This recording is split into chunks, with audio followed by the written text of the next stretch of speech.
What's going on? It's Johnny King with another mind-blowing episode of the Becoming Kings podcast. I am with my good buddy Sterling Hawkins, who's this isn't his first time on the podcast. It's good to have a second round. But how you doing, man? Good, Johnny. Thanks for having me back, and good to see you. Good to see you as always. Granted, I just saw you like a week ago, or maybe on the other side of my trip to Mexico, but I've really obviously enjoyed getting to know you and just continuing to kind of like deepen our friendship little by little, bit by bit. And if we both probably weren't as busy, we'd probably be able to do a lot faster. But I'm so psyched to have you back, because when I did have you on, you kind of had this whole no matter what movement that you were working on. But since then, you were a huge support of my book when I launched it. Now you've got your own book out that is going gangbusters. Oh, look, here it is right here. And oh, look, it's signed. Do you, listener, have a signed copy of the book from Sterling? No, you don't. No, you don't, because I'm special. No, it's awesome. But Hunting Discomfort, How to Get Breakthrough Results in Life and Business No Matter What by Sterling Hawkins. Is so awesome. It's just beautiful to be able to see. It was fun to see all the coverage you've been getting about it. But for those that don't know you, that maybe this is the first time they're hearing from you, don't know much about this whole concept of hunting discomfort, because I think it's such a profound focus and topic. Why don't you give a little bit of that background first on you, and then backstory, and then we can kind of jump more into the book and the whole philosophy behind it. Yeah, you got it. Well, maybe the place to start is oftentimes when people hear about me and hunting discomfort and some of the things I'm talking about, at first blush, they'll say something like, you know what, Sterling, you haven't seen my business. You haven't seen my bank account. You haven't seen my relationships. I don't need to hunt discomfort. I'm surrounded by it. Fair. I mean, the world's an uncomfortable place. You know, we're coming out of a pandemic. There's tech disruption. There's civil unrest. There's inflation. There's, potentially a depression upon us. Like, there's a lot of things out there. But my answer is always the same, no matter the details of what they're dealing with, which is, oh, you mean you're living with discomfort, not hunting it? Because when you're hunting discomfort, you are forever free from it. It's no longer an emotional anchor holding you into the past, holding you into the results you've already achieved. And it frees you to achieve a level of something new. And it's not freedom based on circumstances. It's not like, oh, I'll be free when I have this much money, or I'll be free when my kids turn 18 and go to college, or whatever it is. It's freedom based on you. So it can never be taken away from you. And very long, very dramatic story short, I didn't choose discomfort. You know, I had a company I started with my dad. We sold it to a group in Silicon Valley where it became part of this behemoth kind of Apple Pay before Apple Pay company. It was a biometric service, worked very similar to Apple Pay. And we raised $550 million, multi-billion dollar valuation, was going phenomenally well. It was like I was living on a scene of Wolf of Wall Street. Until the housing market collapsed, or organic growth wasn't enough to sustain the 700 people and offices all over the world and everything we had created, and the whole thing went bankrupt. And some of the darkest moments, darkest years of my life ensued next. And it's really where I met discomfort at a very personal level and started to understand, well, wait a minute.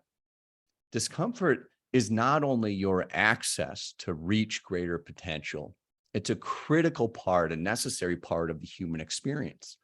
And now I work with leaders and their companies to reshape themselves and their cultures from one of avoiding or surviving discomfort to really going after it and producing breakthrough results like they've never seen before. So how's that? I love it. I love it. But the first thing that kind of pops in my mind is because I imagine it's intentional, but I don't want to assume so much. But why did you choose the word hunting versus seeking or searching? Like, why hunting? Because I think it's more than seeking. It's really not about just feeling discomfort. Like my point is not for people to live an uncomfortable life. It's to really get to the source of what that discomfort is, hunt out the source of this discomfort and solve it from the root. I think discomfort's been a very powerful thing in all of humanity and for all of us very personally. But back, you think back into like the caveman days, when somebody was feeling discomfort, it was a driver of action, right? Like if I feel the discomfort of hunger, I've got to go figure out where to get something to eat. Or if there's a saber-toothed tiger, like I feel the discomfort of fear. I better run away from this thing, But modernity has kind of ushered in this really a luxury where in theory, I can work on Zoom here. I can order food via Uber Eats and I can be entertained on Netflix. I don't have to deal with my discomfort anymore. It's not related to my physical survival. And so we can ignore it. We can placate it. We can medicate it. We can do all these things because we're no longer forced from a survival sense to hunt it down and actually deal with the root cause of it. And so that's really why I kind of flipped and said, it's not just about getting outside your comfort zone. It's not just about seeking discomfort. It's getting to the core of where does that discomfort come from? Breaking through that, moving through that, and then being forever free of it. I kind of think about it too, just taking the analogy of actually hunting, going back in the day, we're hunting something to find it, to utilize it for like sustaining life, right? For sustenance, and in the sense of like, for a lot of people, you're right. Like discomfort is something they would probably rather avoid. Like our brains are even set up to. No, it doesn't feel good, right? We want to just stay comfortable, safe, that sort of thing. And yet, the fruit of discomfort is typically what creates a very fulfilling life. Would you say? Every time, yeah. So, when I say, when you go through, you hunt discomfort, you get results. I'm not just talking about like money or time better spent or a growing business or any of those things. Right. Like those things for sure, but it's also, maybe deeper relationships and more joy and happiness, to your point. Like all of that is on the other side of discomfort. We just need the courage to go through it. Yeah. Well, so going to that point then, needing the courage to go through it, it's like the courage and the impetus, like what's the driving force? Like, for me, and I was even talking about this with my brother last night on the phone. He's like, for whatever reason, Johnny, you out of all of us siblings, you have a different drive when it comes to like fitness, health and fitness, I was like, well, the discomfort came from mom and dad being obese and now mom having passed away at a young age. And like, I had made a decision when I was 8 years old that I was never going to be that way. Yeah. He's like, it's just interesting that the rest of us 4 siblings didn't come up with that story, didn't come up with that driving force. Right. So I'm just thinking, for someone to be listening to this podcast, to maybe be driven to pick up your book, like hunting discomfort. Okay. I intellectually get it, but how do I embody it? What would you suggest is like a part of like getting them to actually pursue something because they know inherently like they must do it, right? Versus being like, oh, it's a fun idea, but like, I don't want to do that. Does that make sense? Yeah, totally. Well, I found this research out of the University of Michigan, and they were studying my favorite topic of discomfort. And they were scanning people's brains and their bodies as they were going through different kinds of discomfort. Physical discomfort, maybe somebody stubbed their toe. Emotional discomfort, maybe somebody broke up with a loved one or lost a job. Mental discomfort, and they're scanning their brains, their bodies, like what's happening with these people. And what they found, it blew me away, Johnny. I can't remember if I've told you this or maybe you read it in the book, but no matter what kind of discomfort somebody was feeling, the body and brain processes it almost identically. Oh, right. Yeah. So much so you can take acetaminophen like Advil and it will help with emotional pain. Like that's how close that circuitry is. I'm not a doctor. That's not a biohack. I don't suggest anybody do that. In fact, I suggest you don't. But what I do suggest is we can kind of take that next step and say, okay, if how I'm experiencing discomfort, those feelings of discomfort that I run into are the same everywhere, well, we can grow our capacity to deal with them anywhere. It's a muscle that you build. Everybody knows if you want to build your biceps, you go to the gym. Well, if you want to build either your resiliency or your ability to create breakthrough growth, you hunt discomfort. There's just no other way. And I think there's a little bit of distinction that I think is worth pointing out, right?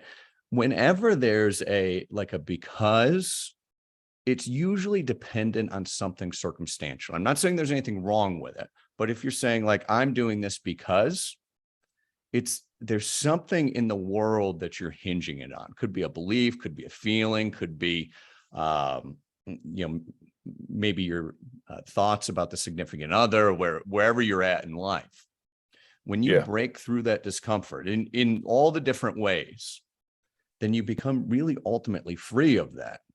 And it's something that's much more authentic, something that's much more true inside of you, where you're not maybe going to the gym because of this, but you're going to the gym because you're going to the gym. Because maybe you love the gym, or you love the feeling of it, or you love kind of the sense of health and well-being that go along with it. And it's just a slightly different kind of perspective on that. Does that make any sense? Yeah. Is it kind of the two sides of the same coin, if I'm hearing you correctly? Is it just kind of taking into account that there's the carrot and the stick? The stick is kind of the discomfort that often can motivate us, but like you said before we started recording, this is just to make that distinction. This is not about living an uncomfortable life or a painful life, right? Most of us are actually doing that on our own, right? Just because life is right. And we've got all these reasons and excuses and explanations for why we have the discomfort we have. And that's a way of in a crazy sense, defending and hanging on to the discomfort. The more you hunt discomfort, the less you feel it. The more you hunt discomfort, the less you feel it. And why do you think that is? Just because you are becoming more resilient, or because it just loses its effect? It starts to lose its effect. It loses its grip on you.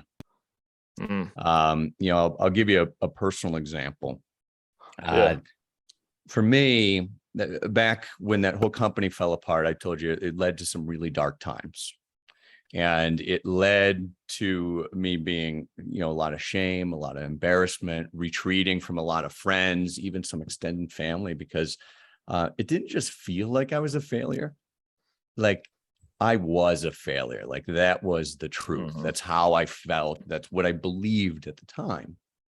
And I was medicated for it. I was seeing therapists. Not that there's anything wrong with any of that. I think it can be helpful in some times.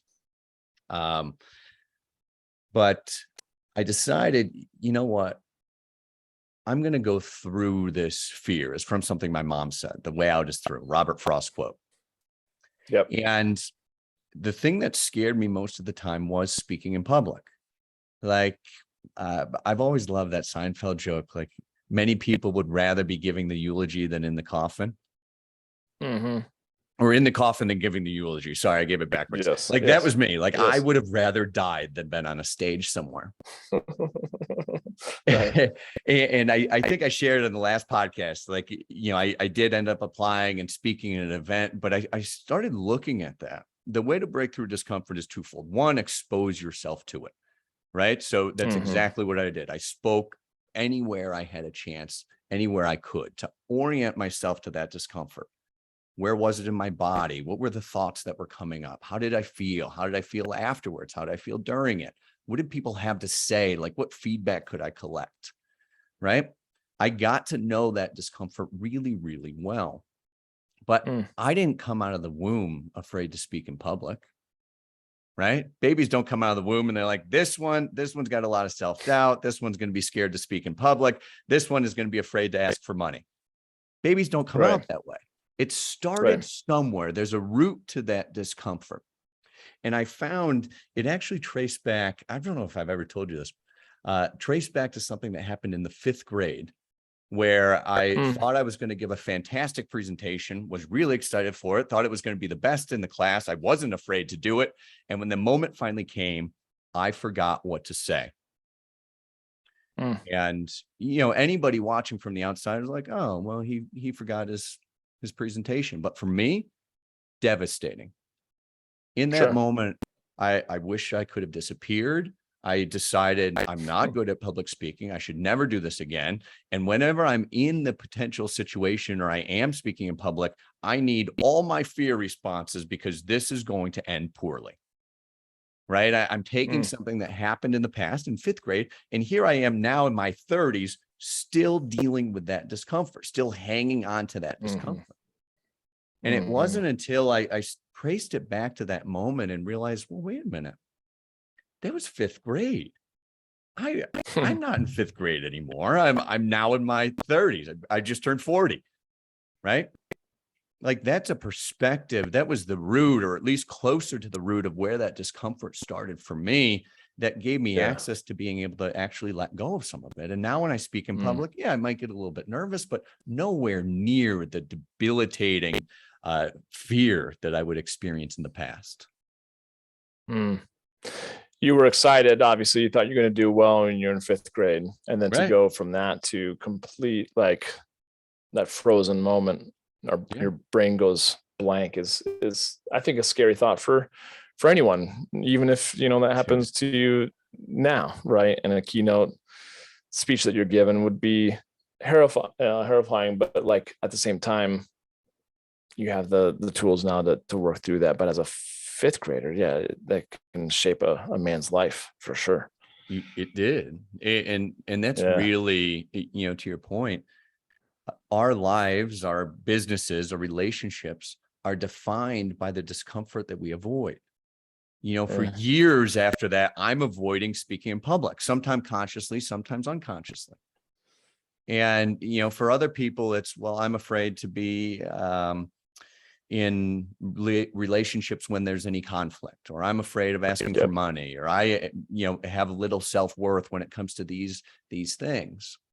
None of those things are true, but until you really dig into that discomfort and trace it back to where it started, it's going to be very, very hard to break free from it. So, like, hunting discomfort, I really do mean hunt it. Like, you got to go after it, find the source of it, and then move through whatever you find there. Yeah, you kind of I don't know if minimize is the right word, but you're killing that monster in some regards, of how big when you go through it, you're like, I can do that, so that you can do more, obviously, right? Totally. Going forward. Yeah. And I have been on stages, within the last couple of years where I have forgotten, like, my train of thought, what I was thinking about saying, but it no longer has that emotional hold on me where I'm like, oh my gosh, I forgot, freeze, don't do anything, start to panic, run away. Like, there's none of that emotional trigger there anymore. It's just, I pause for a moment, collect myself. I might even say to the audience, hey, I lost my train of thought. Like, somebody remind me where I was. Right. And then I can get back on track. So I, in a very large way, for me personally, again, to your point, hunted that discomfort monster inside me. So the emotional pull, the emotional trigger is just no longer there in the same form. Yeah.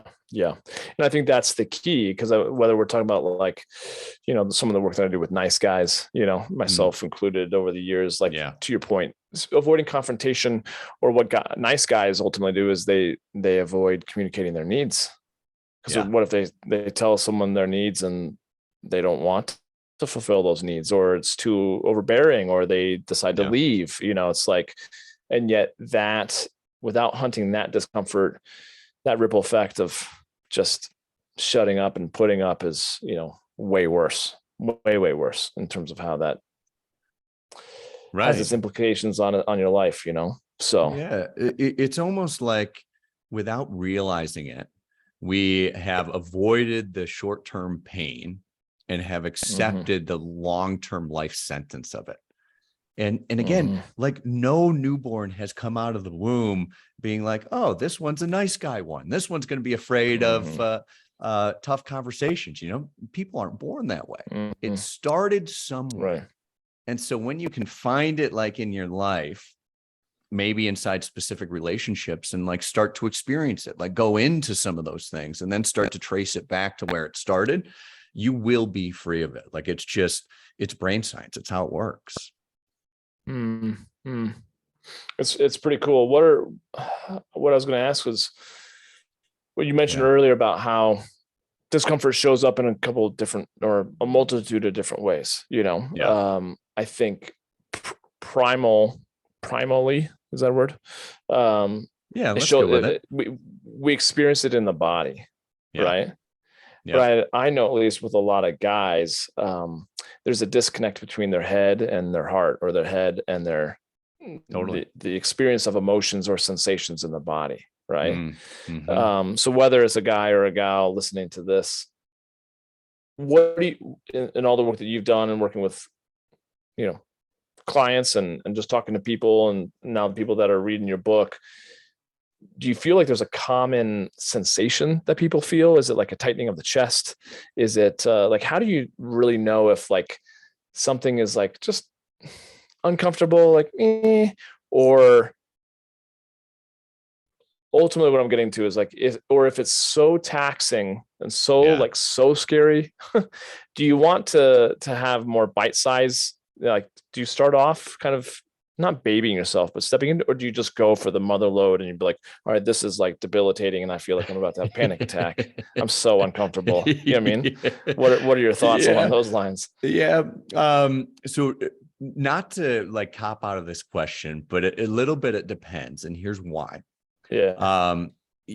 Discomfort's a muscle. So taking those small steps, feeling a little bit of that discomfort, is a viable path. And it's a path I encourage anybody to really go down.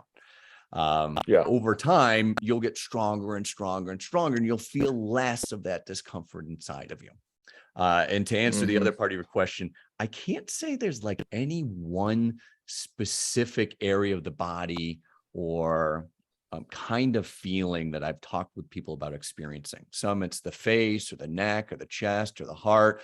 Sometimes it's a tightening. Sometimes it's a twisting. Usually it's like the descriptions tend to be like uncomfortable in and of themselves, right? Tightening, twisting, turning, hurting. Increased heart rate, I'd imagine too, sweating, just like nervousness, anxiety, right? Yeah. And a lot of times, which on top of that, for many leaders, especially men, I think, is like this resignation about the whole thing. It's when there's the disconnect between the head and the heart, and you might know more about this stuff than I do. Like there's this resignation that sets in of, this is the way things are. This is the way that I am. This is the way the world is. And there's really nothing I can do about it. So shut down, stop feeling those things, and let's move on. Let me just kind of muscle through or summon some grit to get on to the next thing. And I think sometimes that's necessary. But at the core of all of this stuff are our beliefs, right? Our beliefs about who we are, who other people are as individuals, right? Like you as my friend, this other person as my significant other, my coworker, like individuals or groups of people, or the world. And as we can step back and view those core beliefs as beliefs and not necessarily like the ultimate truths, it gives us a little freedom to start to see them differently. And maybe start to see them through the lenses of other people, or better yet, the lenses of what's possible. Did I answer your question? I got a little lost there. No, I didn't. Yeah. No, again, it starts to spin my wheels too, and thinking different. I'm putting into context. Different things that you're saying there, because I feel like too, my mind started kind of wandering off to like, I could see some people like, oh, I've been married to my spouse for 30 years. I know her or him inside and out. Our relationship, we love each other, but it's a little bit boring. It's predictable. I was kind of, my mind was going to like, because I had plenty of clients like that. And so like, where would you, Sterling, kind of like coach these guys into like, okay, where could they search for some discomfort, hunt for some discomfort in a kind of a boring, kind of predictable relationship? Yeah. Actually, now I remember what I was going to say too.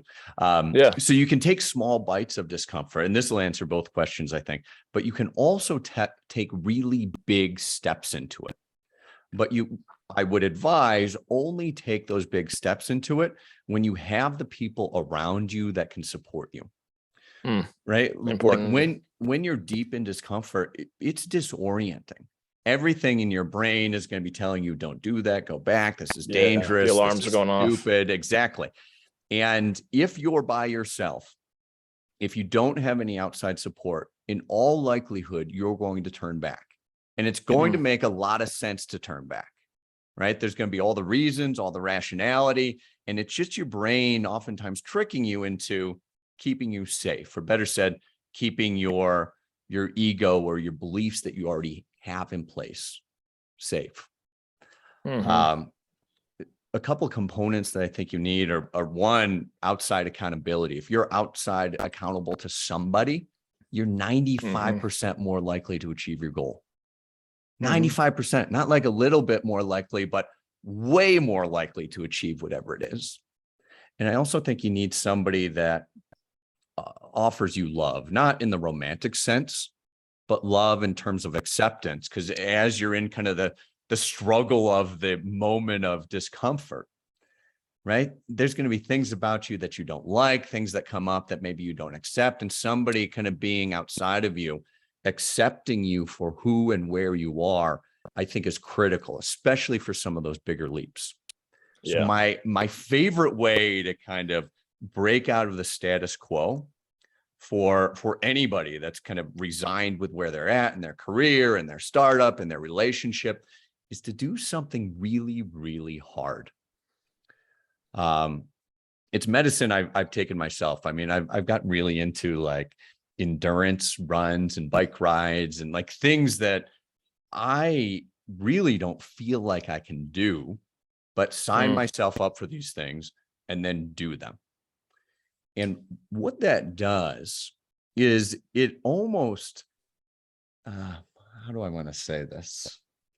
It's like you go through and you do some of these things, it kills or at least loosens your grip on some of the restrictive beliefs you have about yourself. An example, well, you know this, I did that triple bypass 100-mile bike ride through the Rockies. I didn't do that because I'm a cyclist. I didn't do it because I even love riding bikes. I found it quite uncomfortable. But I did it because I didn't think I could. I knew it was going to be really hard. And in the process of continuing to pedal, regardless of the pain and the wanting to quit and all those things, I let go of the piece of my identity that said I couldn't.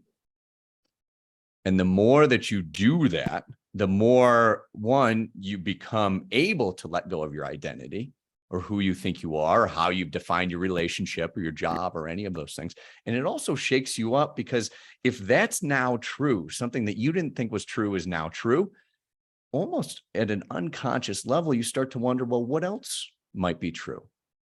Right? What Like else could I maybe, do? Yeah. what else can I do? Or maybe it's, what else about the relationship am I in that I think I know that's not true? Or what else did I think I knew about my business that, you know what, I don't really. So it gives you a little bit of space from the beliefs that you have to kind of reevaluate and reset some of them. That said, I probably won't be doing the triple bypass again. Well, it's too easy for you now, right? You already slayed it. Going back to the word surrender. Yeah. Now you're right. There's kind of a couple of different ways we could look at surrender. One of it is like, there's a lot of people out there who have just kind of surrendered to life just happening to them, and they're just like, I give up. They just kind of throw up their hands, like resigned. Yes, exactly. Resigned. Right. So maybe that's maybe we're talking more syntax, but like there's a different type of surrender or you even said acceptance, right? Yeah. Because I was at a men's retreat a couple of months ago, and there's a difference between surrender and acceptance. Surrender, this is a psychotherapist who's like, surrender oftentimes comes with this idea that you have to give up. You have to give up something. If I'm surrendering, I'm waving the white flag. Yeah. I'm giving up. I lose, you win. But with acceptance, it's more, and it's like Byron Katie's work, where it's like, I'm just accepting that it is what it is. I'm not going to try to change it. It's not in my control anyways. So what is within my control? So maybe we could kind of riff a little bit on that whole idea of whether it be acceptance or surrender versus, like you said, just kind of giving up on life. That's not the way, obviously, to create greater results. But how does that idea of surrender play into this whole concept of hunting discomfort? While still not being so attached to a certain outcome that you want.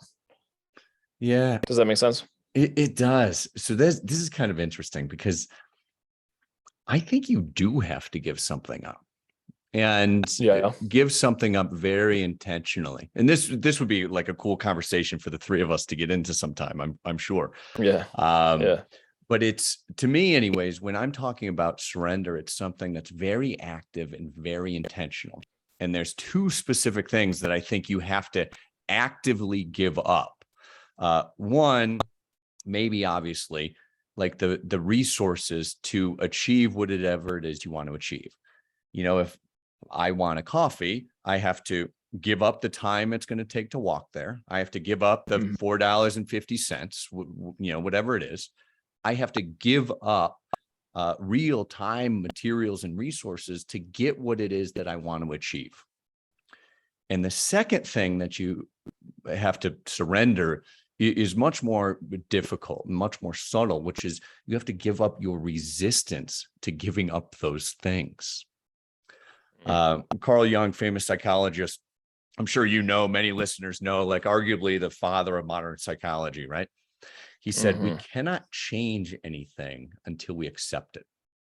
Condemnation about not having enough money, not having enough time, not having the right relationship, not being the right age, like condemnation about any of those things does not liberate.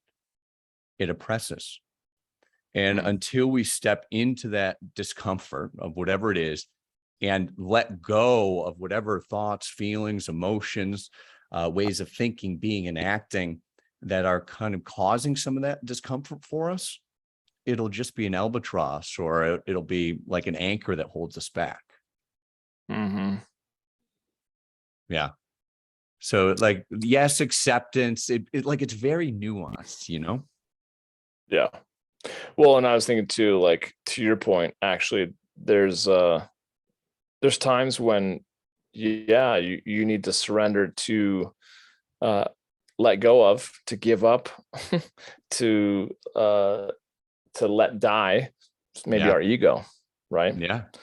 Or that attachment to, right? So there is something that's really beneficial about letting go of, ultimately, maybe just control in one way, shape, or another, that it shows up in our lives, And I think like an area to look when you're not surrendering, right? I think there's some like telltale signs of it, but the biggest sign that I've seen is you're probably not surrendering, or maybe said differently, accepting things exactly as they are and exactly as they're not, when you have the experience of lack. Like, I'm lacking inspiration, I'm lacking money, I'm lacking resources, I'm lacking love. Like, if you're lacking something, it's a very likely situation that you're not accepting things exactly as they are. You're not surrendering to what is exactly how it is. And that might be a little cue, or a little like flashing neon sign in your brain saying, let go, let go.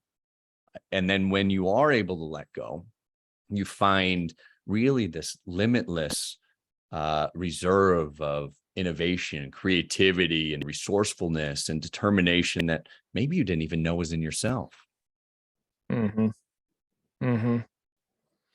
I think you're touching upon the world's greatest addiction, as well as probably I see the older I get, the underlying theme of this human experience, which is like the whole thing is all about letting go of control. Like we have this perception that we have control. We all want it, which is essentially control to be in comfort and out of discomfort, Right. And yet the more that, I mean, it goes all full circle back around to the whole point of the book. It's like the more we actually lean into accepting that is, and surrendering to that is it's not around but through, that's when life really begins to shift, and we've talked about it. You've invited me to things. I'm like, hell no, that's way too too uncomfortable. Like I can't even. But it also makes me realize at times I've reflected back. I'm like, why that sound like some things even like that actually sounds fun, but I have, again, my nervous system is so alarmed right now because I am in reaction to so much shit going on in my world, that I'm allowing, or I'm programmed or whatever to be triggered by, that I can't even think about. I was consistently doing cold baths for a while. But then I found like I couldn't do it because I was starting to have these like not panic attacks per se at all, but it was not helping me. I was not coming out of that feeling better and feeling like I just was coming out of it like I can't. It was like triggering my nervous system versus like helping it, Wow. which is interesting. Right. Yeah. And so just making me realize, okay, so I think all that to say, to your point, when I ask the question about like, where do you feel in your body? Everyone's body is different. You're going to experience it differently. Right. So there's probably no right or wrong answer to that. But I do feel like, and correct me if I'm wrong, people who are listening to this and like this idea and read your book and are inspired, there's no right or wrong answer either, whether you kind of lean into those small little bite size, like if that's what you feel like intuitively that you should do versus doing the triple bypass like you did and really going for skydiving or whatever, like whatever, right? You got to follow your intuition. Yeah. I think most importantly is do something. I used to love those choose your own adventure books when I was a kid. You ever read those? Same. Yeah, totally. And and what I would do is that when I came to a crossroads, right? Do you want to open the door or go down the hallway? I would kind of keep my finger at that point and then check out the other options. And then I would come to another crossroads. And pretty soon, like I've got all these bookmarks in the book and I never finish the book. I don't know what happens because I never made a choice. I never moved. I think that happens to a lot of us. We look at all these decisions we can make about the relationships we can be in, or where we can spend our money, where we can make our money, where we can live, right? There's almost limitless options these days. And we value, some part of many of us values the ability to have options.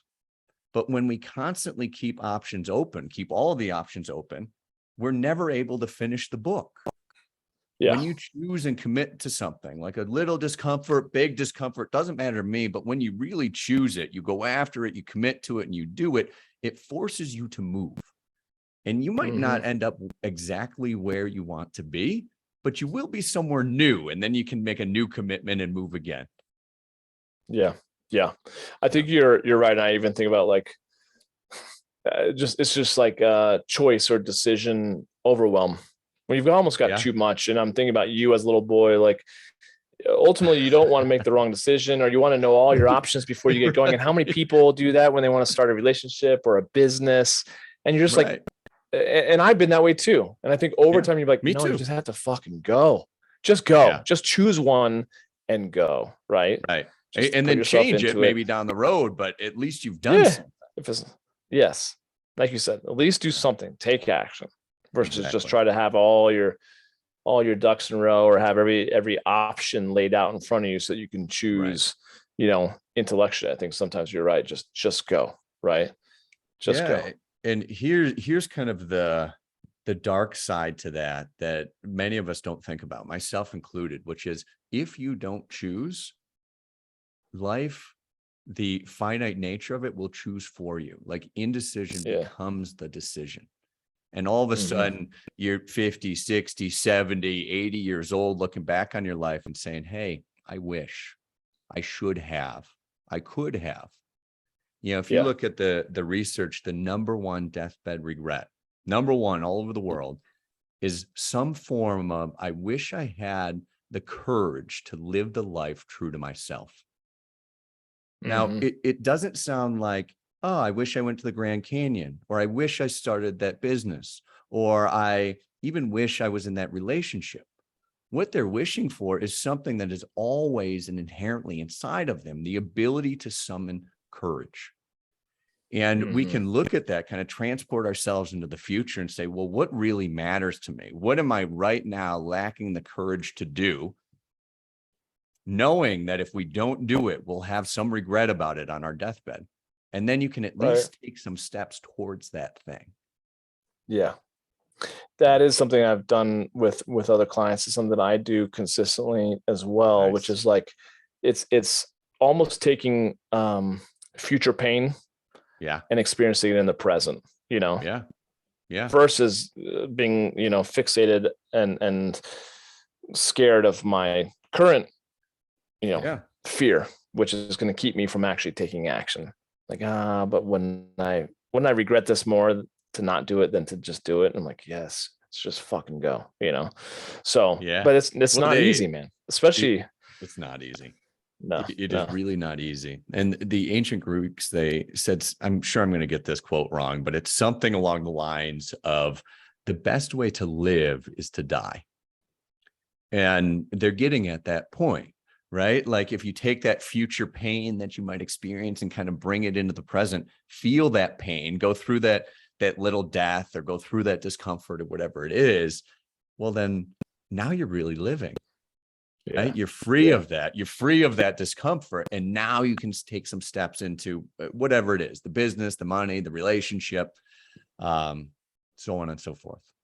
Yeah. Well, and wrapping things up, so much of like the masculine expression, its desire is, like you said, to obtain freedom, Right. It's that release. It's the finally achieve and get to that promotion, or get those, commas in the bank, or, feel like I have arrived. And yet, it's almost like death. I mean, it is death, it's the death of, oh, I just want to get past all this stress and this anxiety. I want to get past this building phase so I can just enjoy and just be in the moment. And yet we never really ultimately get there. Right. No. But to your point, again, coming around full circle, it's like the more you hunt it, and the more you kind of experience dominion over it, the less it really doesn't have any power over you, and the less you actually have to experience. So the more freedom you get by having the cojones to just keep stepping into that face of that discomfort, right? Exactly. Yeah. And, I think the more you do that, the more, and I mean this not as a concept, but something that you viscerally know is true, you start to come to the realization, or maybe better said, the experience of that point you want to get to, that thing you want with like all of you, the commas in your bank account, the relationship is actually right here. It's inside of you. You just have to let go of the discomfort that's in the way of you experiencing it. Yeah. Isn't that true?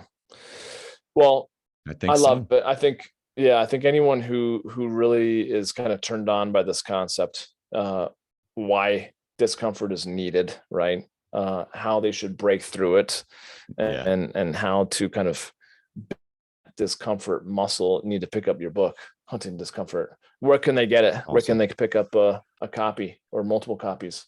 Thank you for that. Yeah. The best place to go to is huntingdiscomfort.com. Nice. Not only can you get the book there, but you can see some of the things that some of the incredible people in the No Matter What community have achieved through using some of those steps in the book. And I'll also offer that, and that same site, there's what we call the Hunting Discomfort quiz. Doesn't cost anything. Like, I'm not selling it. We're selling books, but we're not, like, I don't have courses or something that I'm trying to sell people. There's the Hunting Discomfort quiz, where you go through, you take 15 questions, take you a couple of minutes, And as I said before, like we've spent our lives and created our businesses avoiding discomfort. Oftentimes that's a blind spot. We don't know what exactly it is. And if you take the quiz, it might give you a little bit of insight into what might be holding you back, and better yet, a pathway to break through it. Yeah, totally. I think it's profound stuff that you're doing, obviously. And sometimes, again, the simplest ideas are the best. It's all the idea of like less is more, you know? Totally. So yeah, I appreciate it, man. Thank you for Likewise. being on. Yeah, absolutely. Entrepreneur, you're a researcher, you're author of this amazing new book. Sterling Hawkins, thank you, brother, for being on the podcast. Guys, go out. Guys, gals, whoever's listening, go out and get this book. You will not be sorry. It's a really, really captivating one. Dude, thank you. I appreciate you. Looking forward to doing this again soon. You just got to write your next book. Appreciate you having me on. Yeah, good to see you. And we'll see you soon. Yeah, absolutely. Thank you guys for listening, as always, to the Becoming Kings podcast. We'll catch up with you soon. Cheers.